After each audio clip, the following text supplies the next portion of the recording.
சனிக்கிழமை நைட்டு ஒரு 10 மணி போல் தங்கச்சியும் தங்கச்சி பையனும் ஊர்லேருந்து வந்துட்டாங்க. வந்து ரீச் பண்ணுறதுக்கே 10:30 மணிக்கு மேலே ஆயிடுச்சு. அதுக்கப்புறமா டின்னர் சாப்பிட்டு நல்லா ரெஸ்ட் எடுத்துட்டு சண்டே காலையில் வந்து பார்த்துட்ருக்கோம்.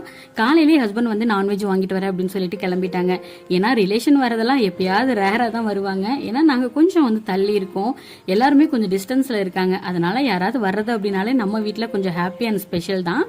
எல்லா நாளுமே தங்கச்சி தான் சமைச்சு சாப்பிடுவாங்க. ஒர்க்குக்கும் போயிட்டு தம்பியும் பார்த்துட்டு இருக்காங்க இல்லையா, இன்னைக்கு ஒரு நாள் ரெஸ்ட் எடுக்கட்டும் அப்படின்னு சொல்லிட்டு அவளுக்கு வந்து என்னெல்லாம் பிடிக்கும் அப்படிங்கிறது எனக்கு ரொம்ப கரெக்டாக தெரியாது. பட் இருந்தாலும் ஓரளவுக்கு அவளுக்கு வந்து செஞ்சு கொடுத்துருந்தேன். சிக்கன் குழம்பு, சிக்கன் வறுவல், சிக்கன் சில்லி வந்து போட்டுட்டு ரசம் தயிர் மட்டும் எக்ஸ்ட்ரா வந்து பண்ணியிருந்தேன். கொஞ்சம் சிம்பிள் தான். ஸோ ஒரு 2 நாள் 3 நாள் இருக்கிறேன் அப்படின்னு பிளான் பண்ணி தான் வந்திருந்தா. பட் கொஞ்சம் அவளுக்கு எமர்ஜென்சி ஒர்க் வந்துட்டதுங்கிறதுனால ஸோ அன்னைக்கு ஈவினிங்கே வந்து கிளம்ப வேண்டியதாயிடுச்சு. குட்டி பையனும் வீட்டில் இருந்துட்டு கிளம்பும் போது வீடே கலகலப்பாக இருந்துட்டு பொசுக்குன்னு இருக்கிற மாதிரி இருந்தது. ரொம்ப கஷ்டமாக இருந்தது அவங்க கிளம்புனதுக்கு அப்புறமா. தங்கச்சியும் ஃபீல் பண்ணிட்டே தான் ஊருக்கு கிளம்புனா.